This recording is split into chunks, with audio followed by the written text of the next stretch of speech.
Hello and welcome to the Tampering Podcast, part of the Athletic NBA Show Network. I'm Sam Amick, NBA national writer at The Athletic, here with usual suspect Anthony Slater from the beautiful airport in Denver, maybe my least favorite airport in the NBA circuit. What's up, brother? It is packed here. I can already tell. I'm going to go through security soon. It is one of the most common connecting flights in the league. I feel like Denver. One of the reasons I think you're saying it's your least favorite is because it takes about 35, 40 minutes to get from the airport to downtown. Yeah, disclaimer, first world problems. We're lucky enough to cover sports for a living and travel to see these games. Okay, don't come at me, people. But it's very far from downtown. It's massive, and security is typically pretty long.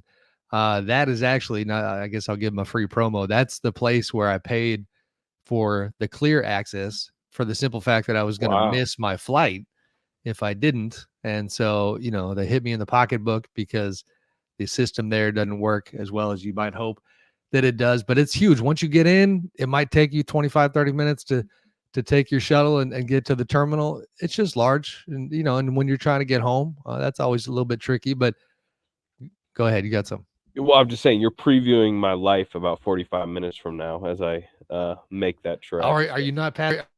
I am at the airport because I decided to make the trek from downtown here. But to do the podcast, I felt like I would wait outside security. Also, it is super packed now. I'm hoping maybe it thins out a little bit, over the next however long we do this podcast. But Sam Amick, I'm stalling a little bit because I know you're having technical issues, but I don't want to restart the podcast again. So if I might even preview what we're doing on today's podcast while you figure out a way to unmute yourself.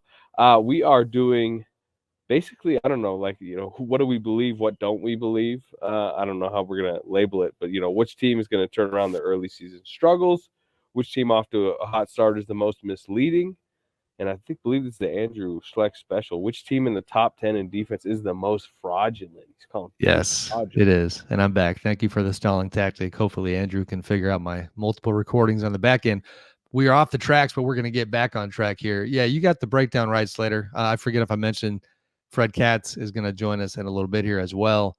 And it's good to have both of you guys back.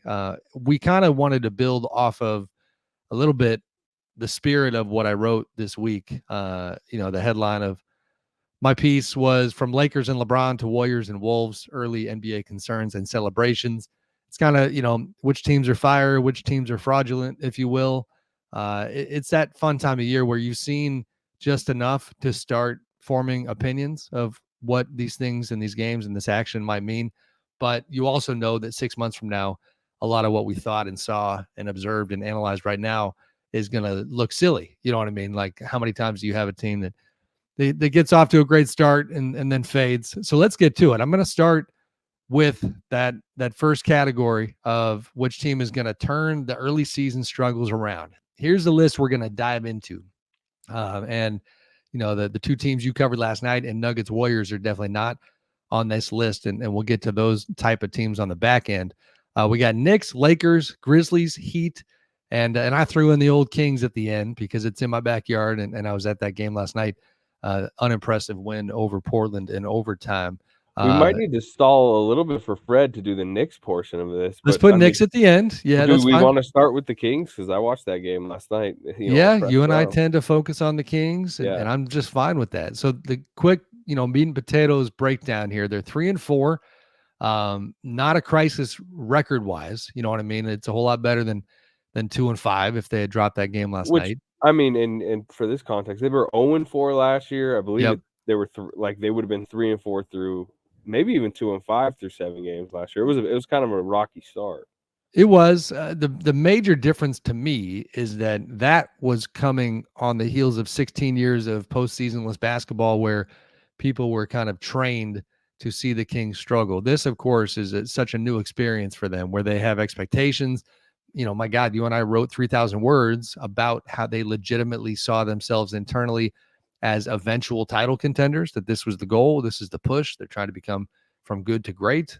Those themes are not panning out right now, but what is panning out, and it's something that was in our story, is, the commentary and the perspective from Coach Mike Brown, specifically about the idea that if I'm going to push them into this new place, ask them to play better defense, ask them to make that good to great jump, it might be ugly. And I'm paraphrasing, but sure enough, he was right.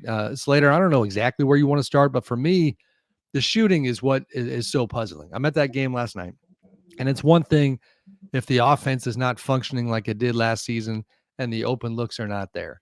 The open looks are there. Keegan Murray is scuffling. I mean, it is a sophomore slump in every sense of that phrase.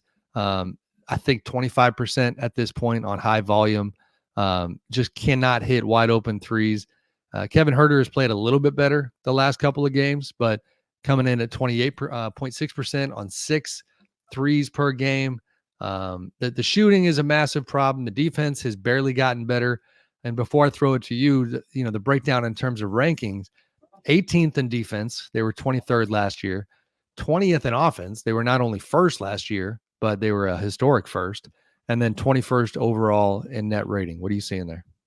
Yeah, I think some of the shooting is just, just a bad streak at a bad time, right? There was 7-game, 8-game streaks where Keegan Murray shot in the 20th percentile last year, and then there'd be 8-game streaks, certainly from Huerter, where he'd be 50% from three. I'm sure that's coming. So I think if you were bright-siding it, it's just like, hey, you're two of your best shooters, maybe your two best shooters are 25% and 28% from three right now. Malik Monk, 33%. Obviously, the De'Aaron Fox injury is very relevant here. They actually looked like opening night looked very good in Utah, won that game, played the Warriors tough in their home opener, lost, beat the Lakers to go 2-1, where De'Aaron Fox was awesome in that game, but De'Aaron Fox pretty badly sprains his ankle. They're still 2-1. Then they go to San Francisco, and I thought fought the Warriors pretty well without Fox, right? You were at that game. Should have won, Should have won that game. Yeah. Klay Thompson. Klay Thompson was the dagger. game winner. Yeah. A tough 2 with 2 seconds left to win it. So, through 4 games, you're like looking pretty solid. Like even through some shooting struggles, they're defending decently. They're 2-2, but then go to Houston, get blown out twice. Look pretty lifeless. Davion Mitchell starts both games, doesn't look good. Mike Brown, who is pushing buttons right now, even uncomfortable buttons, makes some sweeping rotation changes for the Portland home game. He starts a two-way player, Keon Ellis, who had played well in the last Houston game.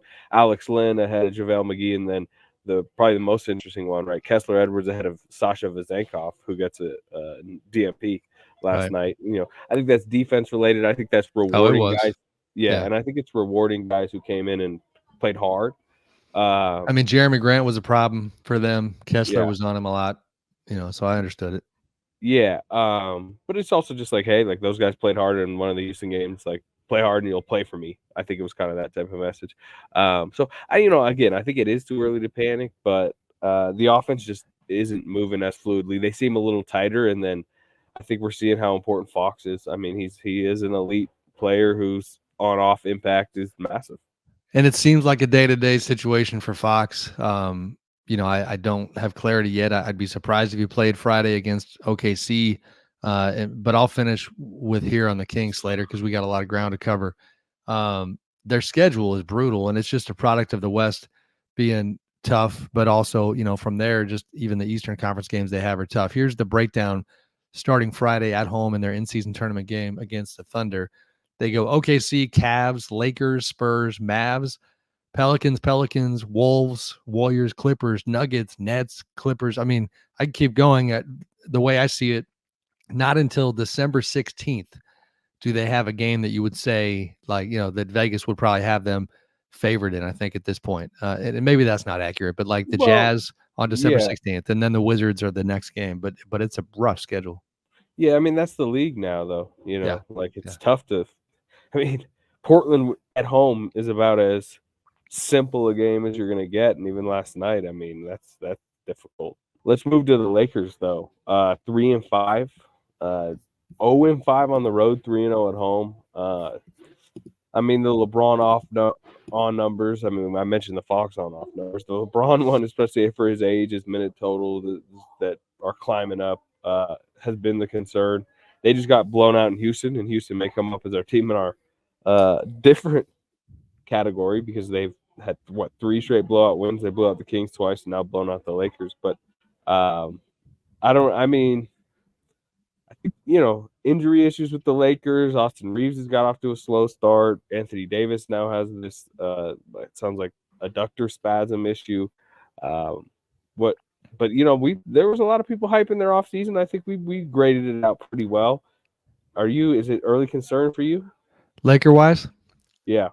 Yeah, I think so. And my thing is that, it's so interesting that they share on opening night of the regular season that LeBron's going to have the playing time limit. And apologies if I missed that, folks. We're getting through the technical stuff here. But you say 29 minutes, 30 minutes territory for LeBron, right? And then proceed to just absolutely run him ragged because you've got to. And then, what it ends up getting you is a 3-4 record. Or is it 3-5 at this point? Where are they at? They're 3-5. So 0-5 on the road. 0-5 on the road. It's funny because we just talked Kings. Somebody with the Kings last night was saying, bad couple days for us in Houston, but maybe the Rockets are better than people realized. I think that's very fair. Houston is playing some feisty ball. We're going to actually get to them later and analyze how real that is. But so the Lakers just get pounded, and I don't know where LeBron's minutes ended up last night, but coming in, you got a guy who's going to be 39 years old in late December. He's playing fantastic individually, 25.3 points entering that last game, was second rebounding at eight a game, second in assists. It's just too much in year 21, as great as he is, too much too early if they have these, like they do, these aspirations to be a contender. Plus 29 with him on the floor and minus 87 with him off the floor. Yeah. So the injuries have been brutal. Rui Hachimura's only played 4 games. They've got a lot of stuff on that side of things. The depth that they were excited about going in, Taurean Prince has been out. So I get it. But it's a bad start for them. It's a bad look. And really it kind of comes down to the fact that this season, again, like 2 seasons ago, the AD only minutes have not been very good, which is not just an indictment of AD. I know we pick on him a lot, but just that, the lineups around or with AD are not working to this point. But they got to figure something out. Again, it's a little bit like the Kings. Like, it's fine. Like, we get it. The West is tough, but if you get too far behind too quick, then it's going to be a problem. They were legitimately banking on Austin Reeves as like the rising third of a big 3, right? I mean, there's even a little like fringe all-star nudging out there. Like, maybe eventually he could morph his way into kind of like that, like 14th all-star spot. I'm not saying he's going to become all NBA. No, he was a rising player. And like as part of this great off season that they were considered to have, I think his contract was viewed as incredible value. I mean, I definitely thought they got him back on great value. And I think it's way too early across the league to be saying, hey, on some of these guys. And maybe he's a little bit fatigued from, he played overseas, he did Team USA this summer, but 27% from 3, 41% from overall. They've been really bad with him on the floor, and he's supposed to be their, third best player, secondary creator, take a lot of the load off LeBron and Davis, and he has not lived up to that through 8 games, which is, not a lot, but I think that's been a big reason. No, I agree. We got a new face on the stream here. Mr. Fred Katz joining the party. What's up, brother? How you doing? I'm good. Came just in time for Austin Reeves stock. Austin Reeves stock falling. I think he'll get there. I'm not too worried about Austin's game. I think he'll figure it out. You know what the thing is, and Slater touched on it. So many of the dudes who played Team USA are struggling with their jump shot to begin the season. Like almost, not literally all of them, but almost all of them. I cover 2 of them, Josh Hart and Jalen Brunson, who have both not been the same as they were last year. And it's not just international guys who are struggling. It's not like guys who played in FIBA are struggling. Like Franz Wagner's been awesome. It's the guys who played Team USA. And I just wonder if it's because like A guy like Franz Wagner plays for Germany every year. Dennis Schroeder plays for Germany every year. And this is new for a lot of these guys' bodies. It's new for their offseason routines. I've talked about it with Josh Hart since I cover him. And he's just like, his body, he feels it. He feels that he had a completely different, more active summer than he normally gets. So I'm being more patient on the guys who played Team USA than I maybe otherwise would. And it's still early anyway. It's interesting how it works though, because it's like there are Slater, times. can I interrupt real fast just because I don't want to miss the moment? I'm so happy that Katz just gave me this oop and he doesn't even realize it that he's just going to sing, play this violin for the Team USA players when his guy Tyrese Halliburton is just balling out. And he's balling out. I don't see Superman Halliburton having a problem with this. Yeah, that's because he's Superman. He's so good. He's so good. You guys thought I was kidding when I was like, the Pacers might have won by 7 if they had against Boston if they had him. His on-offs are hilarious because of that game. It always does feel like it's one of the two though, because I cover Draymond, and in the past, Sam, like when he plays the summer for Team USA, he comes into camp in like really good shape. He's like loves that he usually has a better start to the season because of that, and because he's feeling fresh. It's like, hey, I play basketball summer, so I'm not playing myself in the shape. So it's give and take. Should we do Knicks though? I mean, we were kind of saying we should. This is gonna be rapid fire because I do want to get to all these teams. And Fred, we waited on the Knicks for you for obvious reasons. They're an interesting one. I'm having so many technical issues today. Slater, why don't you take the breakdown on the Knicks before? Fred, take the breakdown of the Knicks. Just the category we're doing right now is which team is going to turn their early struggles around. Where are the Knicks at right now? Honestly, I think they're fine. Like they're 4-4 right now. They've really struggled on offense. They've been extremely good on defense. If you look at the bigger issues, it's that they haven't really been able to hit a 3, which it's been worse than expected, but it's not like they were expected to be some really good 3-point shooting team. They were 3rd in the league in points per possession last season, while they're like in the bottom 10 right now. And honestly, if you really look through it and you grade through, you're like, Josh Hart has struggled, but that's not the reason why they're not playing great. Jalen Brunson hasn't really shot the same percentages, but he's been solid, but he hasn't shot the same percentage as he did last year. He hasn't been like an elite all-star caliber player, but it's not really why the offense has fallen off a cliff. RJ Barrett has gotten way better. Mitchell Robinson has gotten way better. Emmanuel Quickley has been his usual self. And you go through it and you're like, oh, okay. If Julius Randle didn't forget how to play basketball for the first 6 games of the season, they'd be fine. Like he was shooting 27%. Going to play every other year? Is that the Randle legacy? Well, he's been good the last 2 games. He's been good the last 2 games. I think he found something the last couple of games. He's been a lot more aggressive going to the hoop. He something I'm probably going to write for tomorrow. And this is really digging into it. I had a great exchange with him after the game last night where I asked him about, he's been running. There's just not that much space in the offense because they don't really shoot. And Randall is such a bulldozer going to the rim. And he was outwardly complaining about the lack of space in the paint. And one thing they've done the last 2 games is they've been using Mitchell Robinson to set screens for him. They've been running these 4-5 pick and rolls, and it's getting Randall to the hoop every time. It's really working insanely well because it's bringing the big man away from the rim, and it's creating a lot more space down low and giving Julius a running start. And he's using that momentum around the rim to kind of build out from there. I mean, he was good in the Clippers game earlier this week. He was good in their game against San Antonio, who has been so unimpressive defensively. He was good in that game against San Antonio yesterday. I think he's starting to find a little something. And it's just like, if Randall doesn't shoot literally 27% from the field and 22% on threes over the first 6 games on like 15 shots a game, they had a close loss to the Bucks. They had a close loss to Boston. Like they probably eke one or both of those out. Now we're talking about a team that's 5-3 or 6-2. And we're talking about RJ's incredible improvement where he has been way better. Mitchell Robinson's incredible improvement where he's playing insane defense and averaging 6.5 offensive boards a game. I think they're fine. I think they're going to end up where we expected, which is somewhere in the middle of the East playoff picture. Yeah, I agree with that. I think, to wrap up this question, Lakers, I think they're going to get back in the playoff picture. I think they'll be fine. Kings even, I think the team we probably all are most worried about, and I think the whole league is looking at is Memphis, right? I mean, I was going to say, let's jump into 1-7, and it ain't getting better right now. 1-7, obviously, no John Morant, December 19th. They got that date circled. That's when he's back from the 25-game suspension. The Steven Adams season-ending surgery, Brandon Clark, very possibly out for the year. That's pretty devastating. Marcus Smart coming to town, no Tyus Jones. Who am I leaving out, guys, that they're missing from?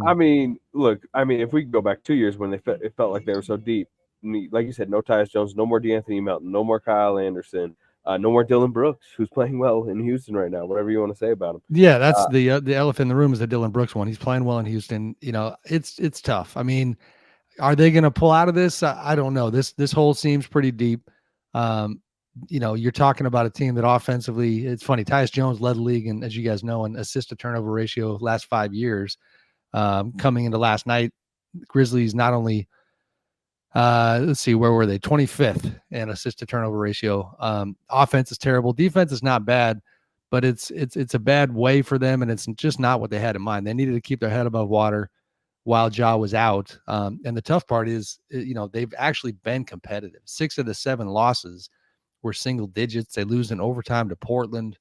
It's funny. I heard friend and colleague Tom Haberstroh the other day on a Yahoo podcast with Dan Devine breaking down the adjusted net rating of the Grizzlies, and it was a very kind of rose-colored glasses, silver lining type perspective on Memphis. And he had indicated that the net rating, if you're talking about strength of competition being factored in, was middle of the road, around 15th. I don't know if I buy into that too much, but 24th overall right now in net rating and the league's worst offense. I'm going to be a little less rose-colored. Even once Ja comes back, I'm still nervous about this team being anything close to. This is a team that the second best record in the West 2 years in a row, and I would be shocked if they got back up there, even if they played at that level once Ja is back. And part of the reason why, is you guys touched on it a little bit, there are so many nuances here beyond just not having guys. Their style is different, and their biggest flaw for all these years is now even bigger than it was before, which is even when they were winning games in the mid-50s and playing the Warriors in the playoffs and challenging to get to the conference finals and all of that. This team, its biggest flaw was that it could get bogged down in the half court. That's what we saw all the time. Problems with the half court offense. And its half court offense was built around the fact that they were going to get stops and they could be really, really good running the ball, which could make up for it. And when they missed shots, they were better than anybody else in the NBA in getting second shots. They were the best offensive rebounding team in the league. And they even catered their shot selection around that, whether intentionally or not, in some ways, right? Like they take a lot of floaters, for example, which is a really high offensive rebound shot. They have all these guys who take those sorts of shots, which you're going to gobble up on the offensive boards.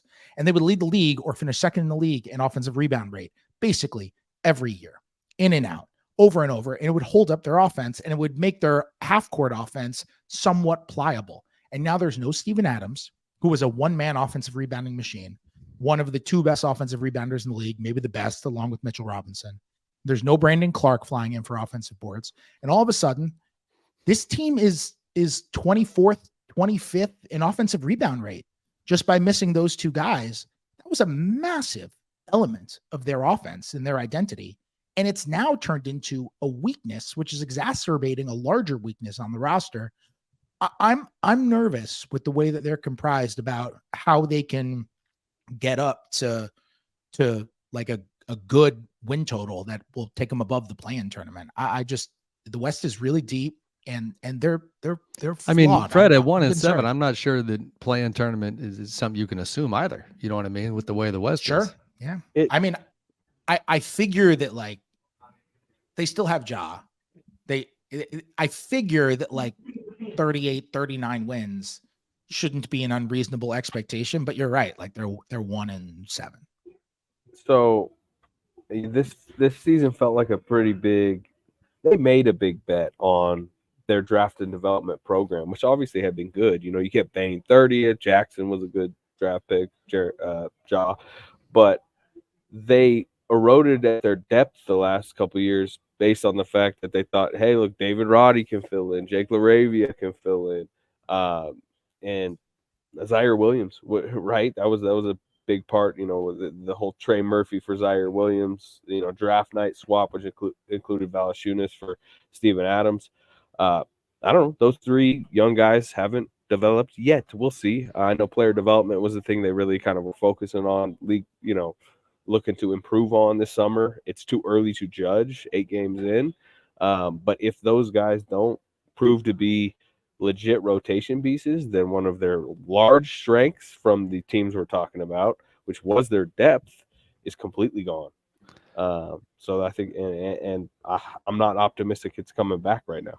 You mentioned Zary Williams Slater, team worst -85. Not going well for that young fella. All right, let's they're keep just it going. not hitting their threes either. They just, even the guys were supposed to, like Luke Kennard is supposed to be hitting 40-some-odd%.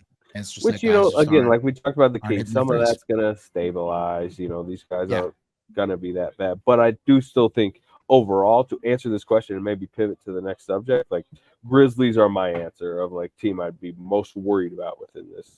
I would agree. I'm with you on that one. And it's not this Me too. next team that I'm going to give kind of their well-earned respect to. The Miami Heat are coming in at 4-4. This one is just not moving the needle for me, probably because I have very vivid memories of last season talking to Jimmy Butler in the visitors' locker room at Golden One Center when the Heat were 2-5, had just lost to the Kings. And he looked me dead in the eye and said, we're going to win the whole thing or something along those lines. He was very bold, very confident because that's Jimmy. That's how he always is. But we've seen this before. They were 2-5. They were 7-11 to start last year. They're going to be competitive. They're going to be good. I do think the one specific thing I'd love to get your guys' thoughts on, and by the way, they've just won 3 in a row. They beat Wizards, Lakers, Grizzlies, is, major difference from the finals run is that Tyler Hero is part of this program again. And he's leading the team in scoring and doing Tyler Hero things. But at least before this 3-game winning streak, it wasn't leading to as much success. I mean, there's such a different team with Tyler, and he's just a divisive player in terms of how people see him. How much does that factor in here? And how do you guys feel about their ceiling? I mean, I feel similarly about their ceiling now as I did when they were coming in. I thought they'd be an okay regular season team like they were last year. I got ratioed on all versions of social media because remember things I said on this podcast he was before. like, Pacers are going to be better than them. Which That's right. That's right. Yeah. You still feel that way, don't you? Yeah. Of course I feel that way. Yes. I mean, the Heat don't really care about the regular season too. I mean, if last year, certainly if they didn't really care that much about the regular season last year, I promise after last year, they're not like, damn, we better start caring about it now. Right. I don't think last year would have been a wake up call. I think it probably would have bolstered how they felt about it. So like, but everything you said, the only thing with the Heat that I would say concerns me the most is that Kyle Lowry is just kind of being phased out when he's on the floor too often. And it's weird to watch because he was a big part of their playoff run where he really, really struggled in the regular season last year. And he had a lot of great moments in that playoff run, and they were using him with the bench, and he was really good running that bench unit. And with the return of Hero, I don't know if it's because of the return of Hero, but that's another guy who is, going to get at it with the ball. Lowry is really being phased out. His usage is crazy low. He goes a long time without kind of being involved in the offense at all. And that was an important guy for them last year. Also, don't sleep on the return of Duncan Robinson, who's like actually playing real minutes and hitting threes. Kyle Lowry's going to turn 38 in March, by the way. So yeah, I feel like 38's the new 35. Just ask your boy Steph, although he ain't 38. No, but he's 35, which is the new 32.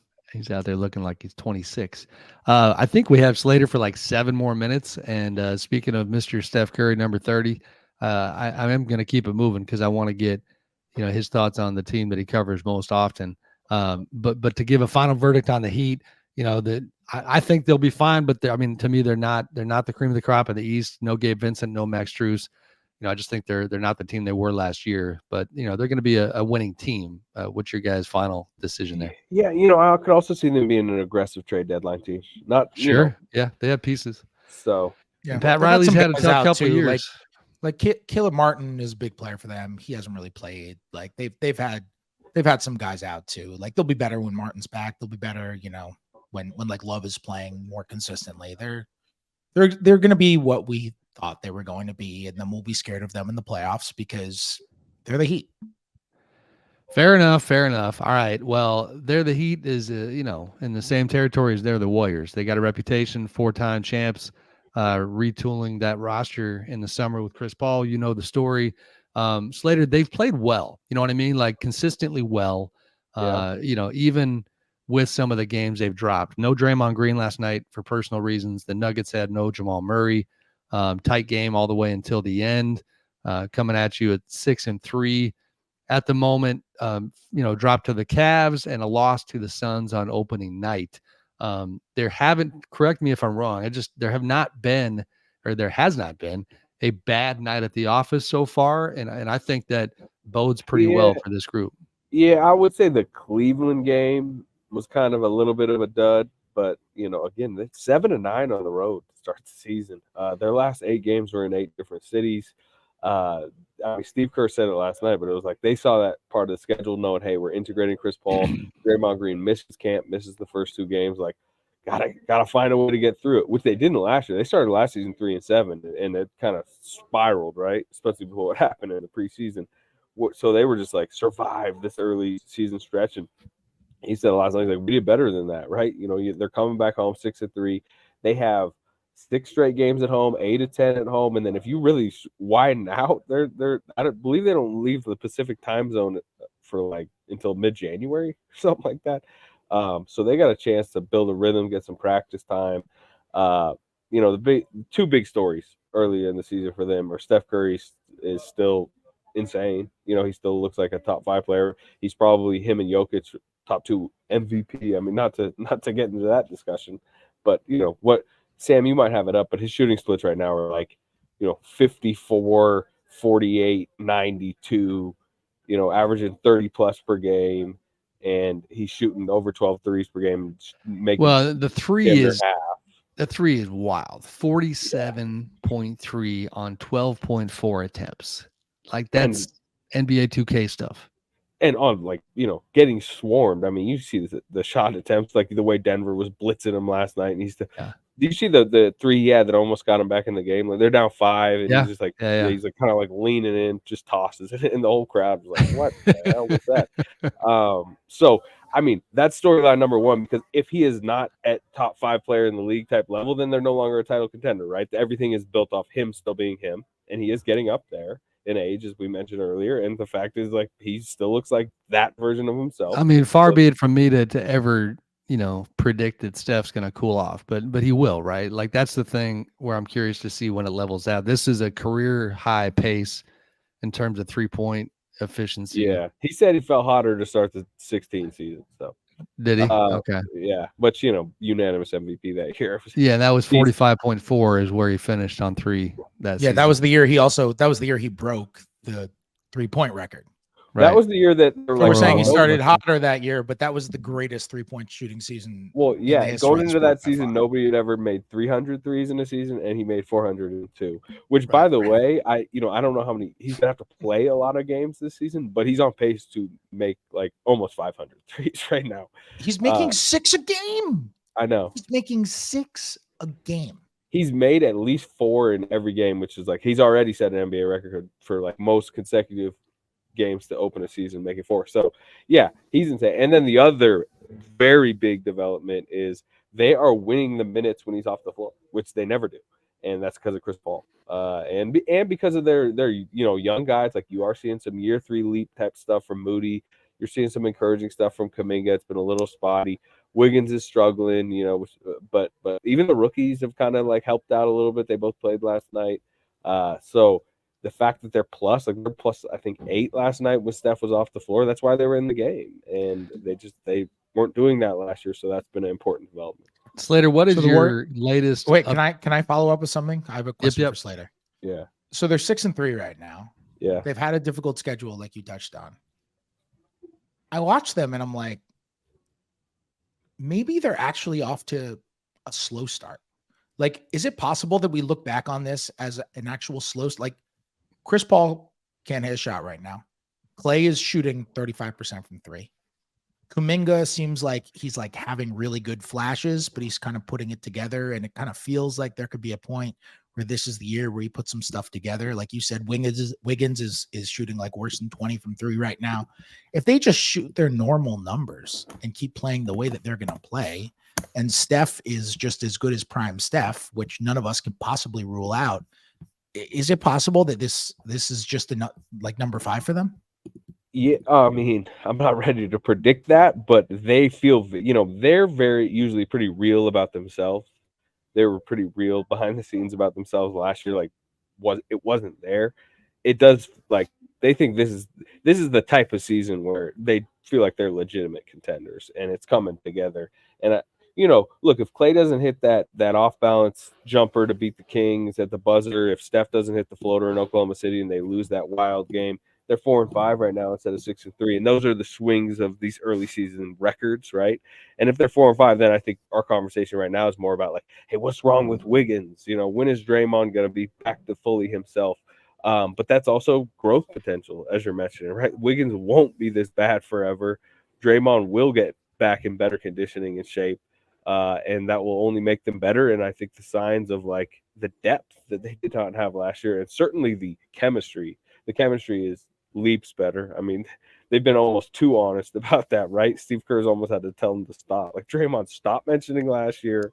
Let's stop making passive aggressive comments at Jordan Poole. Right. But I mean, it's like, look, the chemistry is really good. Chris Paul's fitting like extraordinarily well. They can't stop blowing. I love that he's almost acting like people don't know what he's talking about. Obviously he does, but it's like, man, I had this coworker last year. Like, I don't want to say who it was, but he was a problem. It just sucked going to work. Something happened in the preseason. I don't know. But, Slater, do you have time for another quick follow Warriors question? Yeah, and then I'll get out of here. Jonathan Kuminga, I'm just curious about their plan for him, their vision for him. There were some possessions last night in Denver where he was getting force fed and being aggressive, and it just seemed, somewhat substantial. Like damn, like Kuminga is waving off, future Hall of Famers and saying, I'm going to try to get mine for a few, but possessions here. How do they see him? Well, they want to empower him. They need more scoring.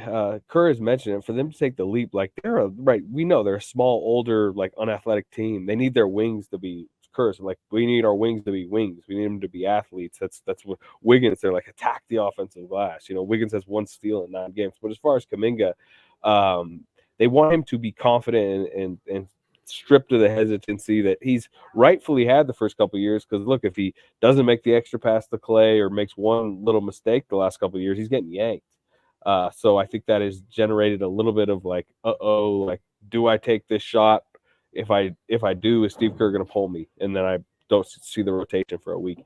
He has guaranteed rotation minutes right now. And I do think they're just like, hey, look, we need an extra score. So yeah, go get to your mid-range, go power yourself to the free throw line. He puts pressure on the rim that they don't get elsewhere really. It can get a little clunky at times because he's a little bit more robotic, like, almost Kawhi Leonard like, in like the, slow get to the 17-footer, little pump fake type stuff.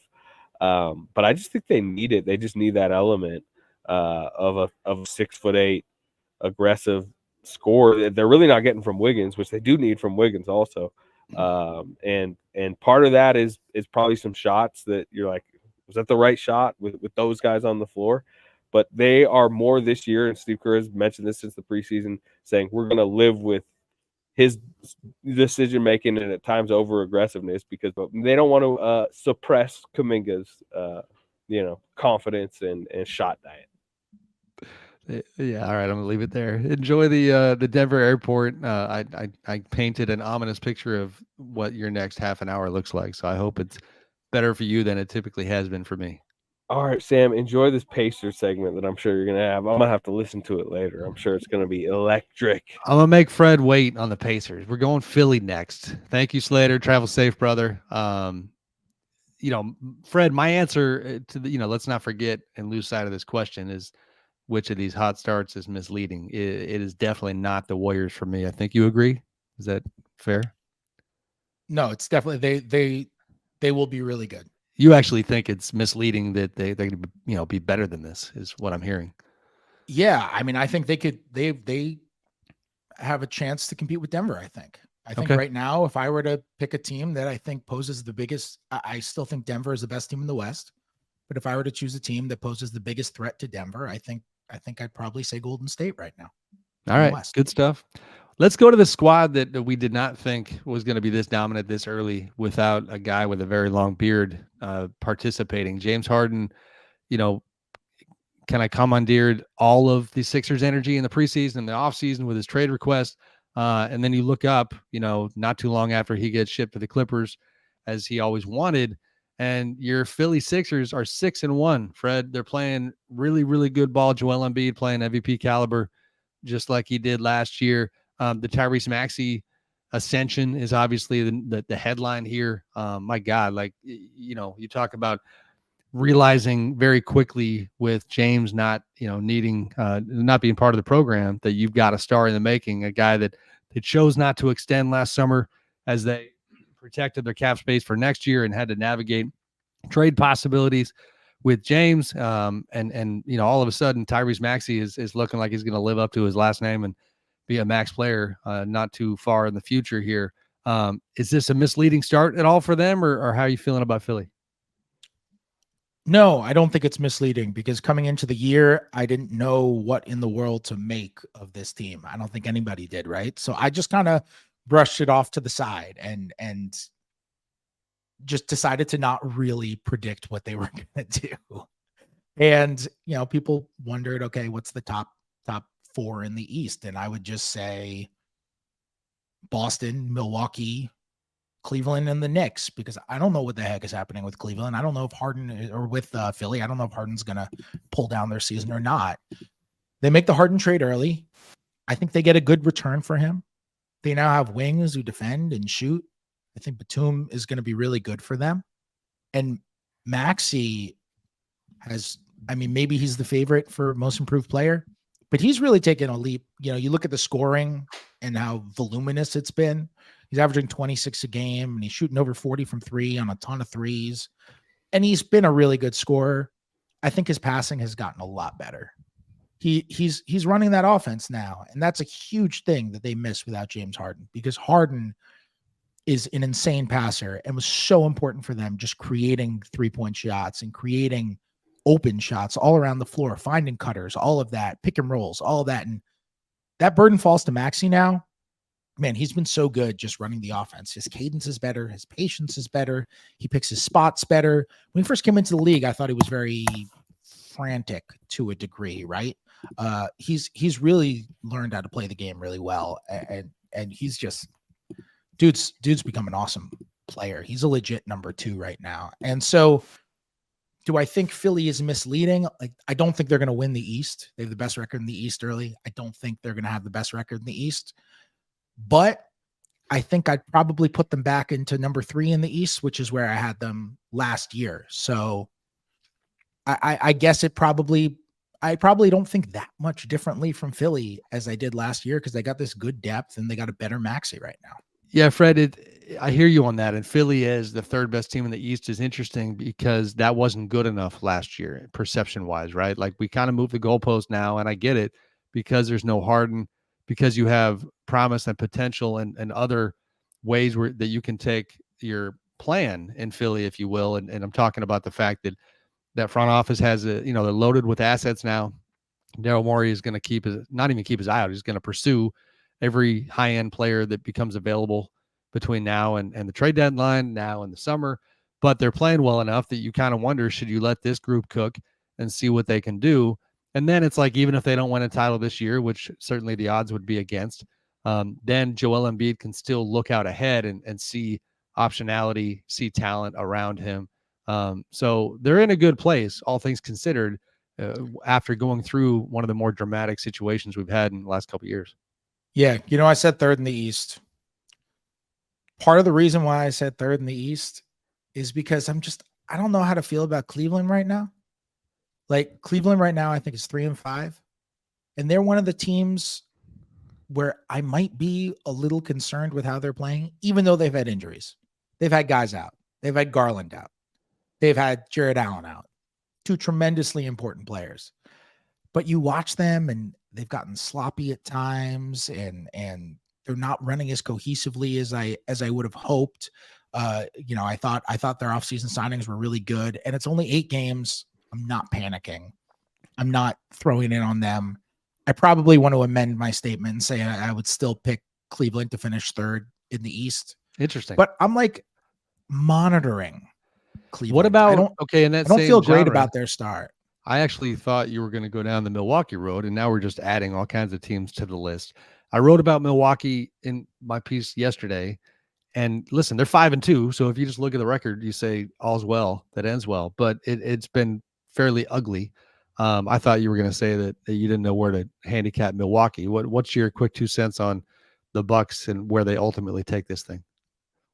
The Bucks are they're just such a moving target right now. I mean, like they spent all of preseason and I was just in Milwaukee last week. Like they spent all of preseason and all of training camp and all of the first 4 or 5 games of the season completely overhauling how they were going to use Brook Lopez on defense, right? Like Bud had him in a drop all the time. One of the best defensive drop centers of his era. He's fantastic guarding the rim. He's fantastic when you keep him in the paint. He 29s, 2.9 seconds with a foot in the paint and then a foot up, like few other people in the history of the league. And all of a sudden, Adrian Griffin comes in and wants to start using him away from the rim more, blitzing him and pick and rolls, and he's got to come back and recover. It's just not his strength. It goes terribly. And the Bucks defense gets annihilated to begin the year, in part because, by the way, their personnel is built in a way where they don't really have guys who guard the perimeter, and they have Giannis and they have Brook on the back line. And when Giannis and Brook are straying from the back line so far, you're not really defending the back line. And their transition defense was a disaster and everything was awful. And then 4 or 5 games into the season, Adrian Griffin says, you know what? Everyone was right. This didn't work. We're going back. And so the players said didn't want to do it. The players wanted to go back. So we're going back. And they've been using Brook Lopez in a drop more now. His first game in the drop again was against the Knicks, and he had 8 blocks in that game. And you're like, okay, there are still holes in this defense right now. Yeah. It was poetic, honestly. And you're like, okay, there's still problems with the transition defense. There are still problems with the perimeter defense. I'm still really wondering what's going to happen with Chris Middleton, who, we don't know the deal on his health, and we don't know how that's going to affect his role and all of that. I just figure, and Dame has not been hitting shots like Dame, and he's not screening enough with Giannis, and he's not running enough pick and rolls with the bench and all this stuff. But they're still winning because they have so much talent.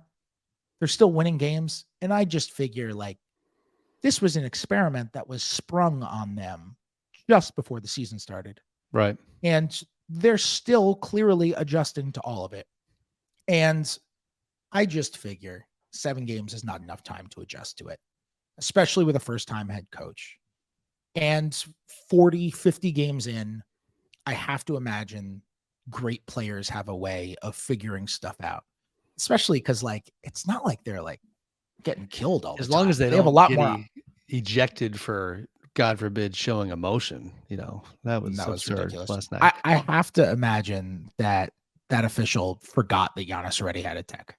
I was reminded that's probably true. I was reminded this morning that that's the same, and the name is escaping me, the same official who allowed Draymond Green to just absolutely scream in his face the other night without any repercussions. Yet, Giannis ended up getting the heave-ho.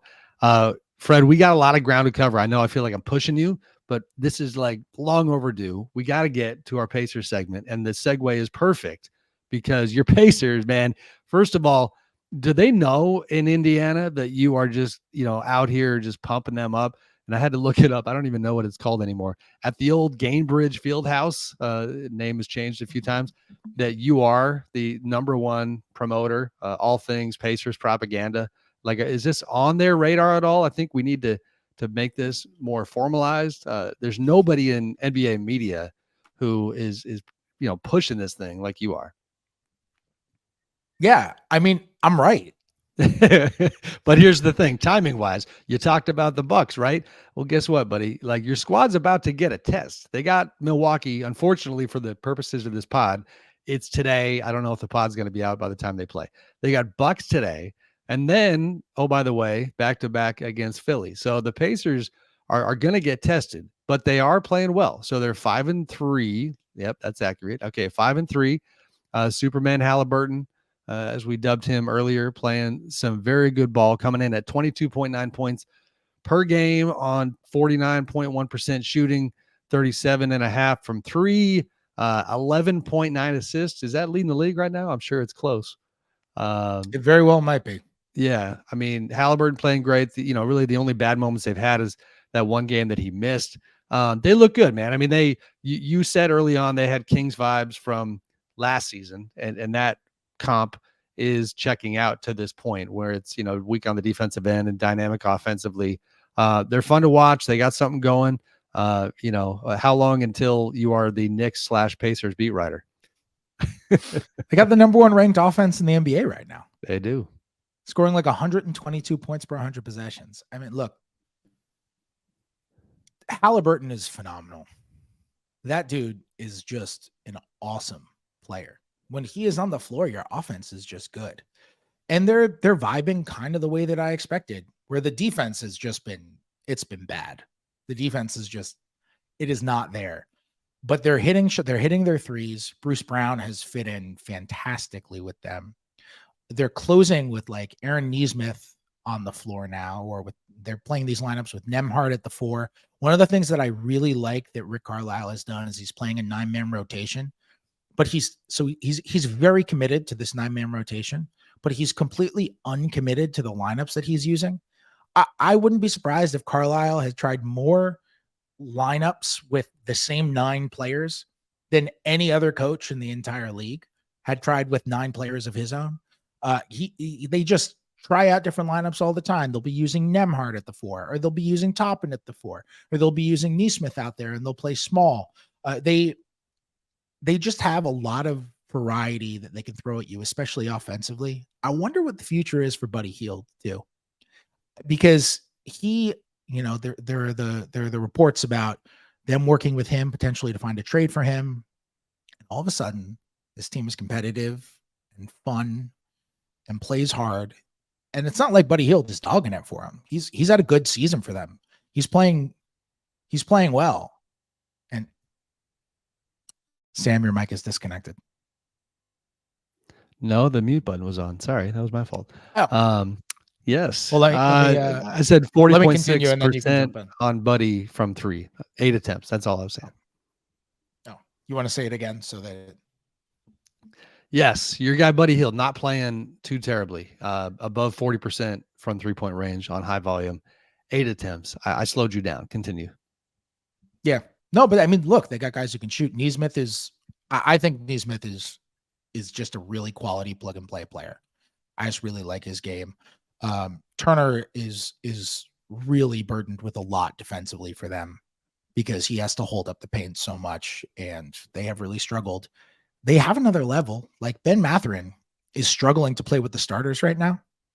And so they've been moving him around, trying him out in bench units. I wonder, last year they started Nesmith, brought Mathurin off the bench. I wonder if they try that just to keep him more with the second units and have him go crazy with second unit running in transition, see if he can find a rhythm, because he's tremendously talented too. That team is going exactly how I expected them to go. All right. And good they breakdown. Are really fun to watch. They are fun to watch. They're a league pass team. To stick to the question, is the start misleading? 5-3, my grade level math, that's a 51 win pace. I'm going to say that's a little high. I mean, to me, they're a high 40s team, but it's in the neighborhood. So I guess, marginally misleading is my verdict here. What say you? I'm going to grade it differently. I'm going to say the start is number 1 in offense, number 25 in defense. No, it's not. It's not misleading. That's who they are. I think that's who they are. I think they're going to be a really good offense, not a good defense. I think they're going to be the number 1 league pass team in the league this year, like the Kings were last year. They're going to be really fun to watch. And I think that's what we've seen. They'll probably have some bad losses. They'll probably have some remarkable wins. They just dropped 150 some odd points on the Spurs.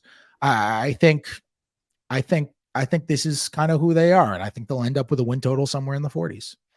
All right, good stuff. We're going to go to the next squad because honestly, Fred, there's a lot of fun early season revelations with these teams. A lot of teams that we didn't know would be either this good or this bad. We're focusing on the good teams right now, and I'm going to shift over to John Krasinski territory in Minnesota. The Timberwolves coming in at 5-2, but it is a man's 5-2, if you will, because they beat Denver, gave them their first loss. They beat Boston in overtime, gave them their first or second loss actually at the time. But in that Celtics game, Fred, and I wrote about this a little bit, the Anthony Edwards moments late, beyond just the circus shots that he was hitting, and the other clip that went viral and that I thought was just so reflective of who the young man is as a player, is him absolutely trying to D up Jason Tatum, hitting the floor, trying to get the ball, just pissing Tatum off. Clearly, I mean, you don't really see Jason get that fired up like he did, body language wise. He turned to Ant after that moment. The refs, it didn't become a thing, but you could tell that Tatum was not feeling Anthony's presence, and that's exactly what Anthony wanted. The dude hates to lose. The dude's incredibly competitive. Oh, by the way, Rudy Gobert is playing good basketball again. They look good, and it's hard for me to believe it because they spent so much of last season as one of the easy teams to poke fun at because they'd given so much up to get Rudy, and then looked so clunky, and then health was a major concern. What do you think about Minnesota? Rudy Gobert is playing great basketball. Yeah, they're the number one defense in the league. We're talking about the number one offense. I mean, this is the number one defense right now. It does feel like this is what the Timberwolves expected, or at least what they hoped for when they made the Gobert trade, in that, okay, we're bringing in a guy. Our problem is rim protection. Our problem is defensive rebounding. And we're going to bring in a guy who is going to shore up both those things just by his mere presence. And it didn't really happen last year. And it's happening more this year. A thing that I'm still concerned about is how the offense is going to run with Towns and Gobert both on the floor. But I'll tell you what, those guys both on the floor together this year, even though Towns has not necessarily looked like his all-star self, when those guys are both on the floor together this year, like, they have a 120 offensive rating. What is it? Got it written down. 121.5 offensive rating with both those guys on the floor, according to Clean and Glass. Well, and really you small number, Carl's but they're finding ways to score, and they couldn't last year. Right. And like you said, Carl's not playing that well. The other thing that we knew was going to be worth monitoring this season is the old alpha male discussion, because when Anthony Edwards was the best player on Team USA, then the natural assumption was, all right, he's got to go back and be the best player on the Minnesota Timberwolves as well and be treated as such. I know it's early. We're talking 7 games for this squad, but in terms of offensive shot distribution, you got Anthony at 20.7 leading the team right now, and Carl at 15.6. That to me feels like the proper gap, like the proper way to handle this offense if you're going to elevate Anthony and help him become the player he can be. Yeah, I think that's fair. He's certainly their lead player, and we've all just kind of been waiting for him to take the reins. I mean, look, right. when I was asking around this summer about what could be going on with the Towns trade market, because you hear so much noise, right? And I think they had some correspondence with some teams, but there was never really any real traction on anything, and they certainly weren't outwardly shopping him just to trade him. They didn't want to do that. I can say that with a ton of confidence. But when they make their exploratory calls that every single team makes, at the beginning of the offseason, hey, what are your objectives? What are you thinking? Who do you like on our team? Here's who we like on your team. Just so we know if we ever get, we have to talk about something, here we go. When they're making their exploratory calls, some other teams had told me that there was a change in the way that they were talking about the top guys on their roster. And that it used to be, whenever you talk to the Timberwolves the previous season, it was Anthony Edwards is untouchable, Karl Anthony Towns is untouchable, Rudy Gobert is untouchable, and Jaden McDaniels is untouchable. And then when you spoke to them last summer, it was Anthony Edwards is untouchable, and we really, really, really, really, really don't want to trade any of those other three guys, but they weren't hanging up the phone Right. if somebody else brought them up. And more than one team mentioned to me that that was what they were kind of expressing. And when the organization starts to value you at a different level, eventually that trickles down to the pecking order in the locker room, right? Sure. Eventually, like you're not saying Anthony Edwards is untradeable. He's the only one you absolutely cannot ask about. But Karl Anthony Towns is our leader and runs the team. Right. That's not how it works. Right. That otherwise Karl Anthony Towns would be the one who was untouchable and untradeable. Right. Edwards he's a phenomenal player. And I think we were all waiting for this one. It's interesting. Last thought on Minnesota. If you reverse engineer the playoffs a little bit, and I know this is a fool's errand to a degree, you could make an argument that Minnesota gave Denver more trouble than any team other than Phoenix. Close games, 5-game series. Miami obviously didn't last any longer than 5 games. Phoenix was 6.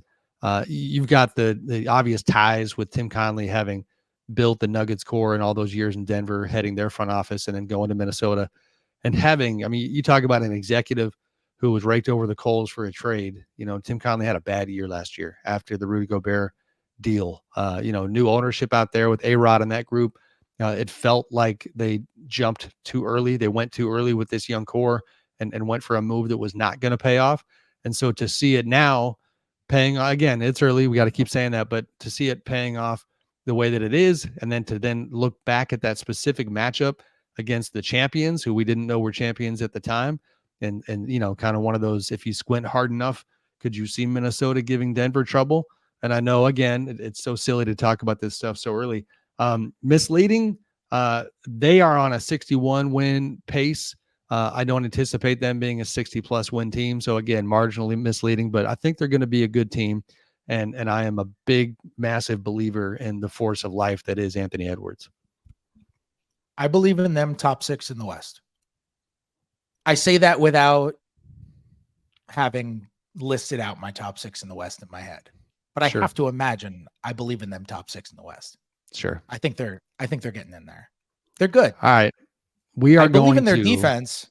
I mean, Sure. we've seen from Rudy Gobert, if he's going to, he's playing at his defensive player of the year level caliber right now.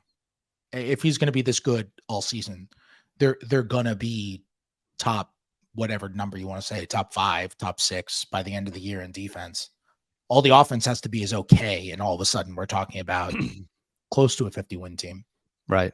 All right, brother, this is becoming one of our longer pods, but I'm going to jam in these final 2 teams before we go. Dallas Mavericks 5-2, Kyrie Irving and Luka Doncic finally get more of a runway to figure each other out. Kyrie, of course, signs that 3-year deal, $126 million in the summer.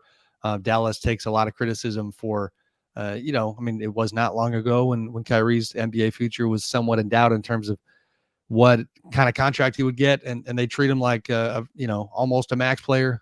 They invest in him. They believe in him. And this is the road they are going down. They add Grant Williams. Good start, 6-2 rather, not 5-2. I got to be honest. They are, for me, one of those teams. It's a believe it when I see it type of thing. And this is not doing it for me. They've played good ball. Strength of schedule has not been overwhelming. Just lost by 11 to Toronto on Wednesday night. They are the next Clippers foe. So that'll be a fun matchup to watch. And that one's in Dallas on Friday night. How do you see the Mavs? Yeah, I'm with you. I got to see more. They haven't had like a really, I feel like I'm talking about college basketball right now. They haven't had like their statement win. Like, I don't think their BRI would be so good. Here are their 6 wins: San Antonio, Brooklyn, Memphis, Chicago, Charlotte, and Orlando. And I actually think Orlando is a team where I'm like, I'm kind of in on Orlando. I think Orlando's going to be in the postseason this year. I think they're going to make the plan. But Orlando didn't have anyone. All of their top guys were hurt for that game. So it was the skeleton of the Orlando Magic. We just haven't seen it. And they haven't broken their profile, Fred. Like, their profile is dynamic offensively, atrocious defensively. they're 23rd in defensive rating, they're third in offense. That is like, I liked the Grant Williams addition, but that is the problem with the approach and the profile, is that if you're talking about championship basketball, you cannot be that lopsided. And Grant Williams has been really good. He's been really good for them. And I wonder if they're going to make some kind of switch moving forward with the lineups that they're playing, with how often they're playing Derek Lively, who is just rising up the ranks there real quick, right? Yep. Immediately jumped into the starting lineup and is the best lob threat that Luka has ever had. Like, that's what JaVale was supposed to be when they signed him last year, and now Lively is just throwing stuff down from him. The offense is going to be really good. You're right. It's the defense. I mean, we'll see what happens. They're starting Derek Jones Jr. right now, which gives them some versatility. Grant Williams, I think, has actually been really good for them. Josh Green is a nice defensive player. Like, there are bones there. They miss what Dorian Finney-Smith was bringing them a couple years ago, and just like a good, solid, reliable wing defender. Grant Williams is filling that to a decent degree, because he can guard big wings quite well. But you're right. Like, the guard defense is not amazing with Kyrie and Luka at the top. Although I think Luka is like, I think his defense has been better this year. I don't know how the Dallas Mavericks fans feel about that, but he's fighting harder on defense. He's in better shape to begin this season than he normally is to begin a season. I think he's fighting harder on defense. I think he's fighting harder around screens. I don't know. I said I need to see more, and now I'm kind of talking up about how they maybe could be okay defensively. And if they're awesome offensively and okay defensively, that's a good team. But I just need to see more. I need to see that this thing isn't going to completely go off the rails like every Kyrie team has for the last like half decade. Right. I just need to, it's just got to be more than 8 unremarkable games. It's great that they're winning the games they are supposed to win. Right. That's great. But I'm with you. Yeah, I think it's misleading. All right, last one. And I'm weirdly excited to talk about this team. And mainly because living in Sacramento, I saw the impact of the Rockets bludgeoning of the Kings over the weekend. They beat them twice. Kings fans are very upset because the perception is that Houston is awful, because that's what we have been trained to think in the post James Harden era. Then they go and you got the Dylan Brooks, LeBron James reunion, and that does not go well for the King. Dylan gets the best of him. The Rockets gets the best of the Lakers and put a whooping on them. Again, I like how you call it the reunion. I mean, bears and guys with things that poke bears. That's what was happening. It was a thing. It would be like if Leo DiCaprio's character from The Revenant went back into the woods. And you're like, reunion. Listen, it's funny you mentioned that. On social media somewhere, I just, for some reason, was fed an old picture of Leo DiCaprio when he filmed The Revenant, and it was the makeup room where they were putting all the scars and the cuts and the wounds on Leo. And it was kind of fascinating to watch. And, of course, as you do on social media, I got distracted by it. I look at it, but that's kind of what LeBron looked like last night. I think that's what the Rockets did to him and the Lakers. And it wasn't his fault. Again, they're banged up and all those disclaimers, but Houston, quick context here. They hire Ime Udoka, a tough defensive minded coach, who obviously did very well in his one season with Boston. They add Fred VanVleet, Dylan Brooks. Thought they had Brook Lopez. That would have been incredible if they got him. I think, we'd be talking about them as a difference maker now. But they're feisty in their fabric, I think, with Ime leading the way. And, oh, by the way, also leading the way in the no thank you James Harden club, is that this is who they want to be. And so it's a 4-game winning streak. The other win, so Charlotte, Kings, Lakers is the 4-game winning streak after they started 0-3, losing to Orlando, San Antonio, Golden State. They play hard. Jalen Green looks pretty good, and my God, can that dude fly? I could see them being fun. And then Dylan in particular, it cracks me up how, something about getting Dylan Brooks in a new jersey and not having his antics take place within the context of a pretty unhealthy Grizzlies situation. Like, that obviously compounded things for Memphis last season, had everything to do with them not wanting him back. I think I'm more comfortable with the idea of Dylan Brooks just being the villain for this Rockets team that is trying to shake things up. It's only been 3 games or 4 now, but they're fun to watch, and I could see them just, pissing some teams off that don't expect to lose when they play them. Everything looks good when you're hitting shots. Sure. Everything looks good when you're hitting shots. Everything looks bad when you're not. Here's what I will say about Houston, which makes me think like, okay, well, this is great. And I think you have to give most of the credit to Ime Udoka. This was the most undisciplined team in the NBA over the last 2 years. They led the league in offensive rebounding rate last year. And the reason why they led the league in offensive rebounding rate wasn't because they were just like filled with offensive rebounders galore. It was because they were just like, oh, basketball. And they all chased after the basketball. And nobody ran back on defense. And they had the worst freaking transition defense you would ever see. They turned the ball over more than any team we would ever want. So the last 2 years, turned the ball over 2 years ago, 16.5% of their possessions. Dead last in the NBA. By far. By far. Last year, almost the identical number. By far, last in the NBA. This year, 10th best turnover rate in the NBA. Last couple of years, by far the worst transition defense in the NBA. Right now, 9th best transition defense in the NBA. 9th best defense too, overall. Yeah. And they were 29th and 30th last couple of years. They were god awful. Yeah. So just like watching the Rockets play with discipline is just this jarring experience for me. It's really, we talk so much about getting an adult in the room, but they're playing like organized basketball, not like pick up in the park.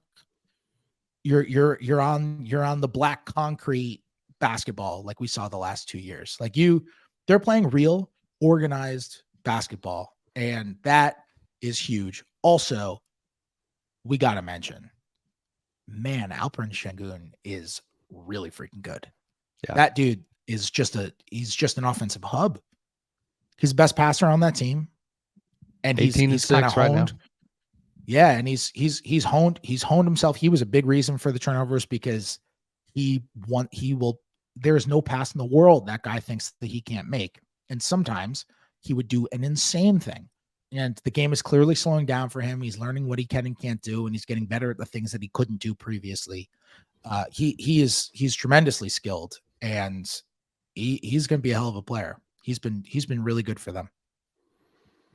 Good stuff, brother. All right, we covered a lot of ground this week. We said goodbye to Slater from the Denver airport. We said hello to you from your I don't want to get your business, but you were doing things. But it's good to see you. That made it sound so sketchy. I know because I started going down that road, and I don't know what you're dealing with. I hope you're healthy. I know. I mean, Look, you didn't have to throw it. I was at the doctor. It's fine. Yeah. I was just at a normal doctor's appointment. All right, good. But when you say I don't want to throw personal business, you're doing things. Now you got to clarify. Who knows what I'm doing then? Now you got to clarify. Like, what illegal crap is Fred doing? Who's he creeping on? I just hope you didn't get neutered, Fred. That's my hope for you. You can edit now, that out too. Oh, good callback. Yeah, no, good callback, because now we got to leave the neutered room. Now it's got. All right, brother. I missed you last week. Good to see you. Enjoy your Pacers 3-game losing streak that's coming up next. We'll talk soon. See you guys.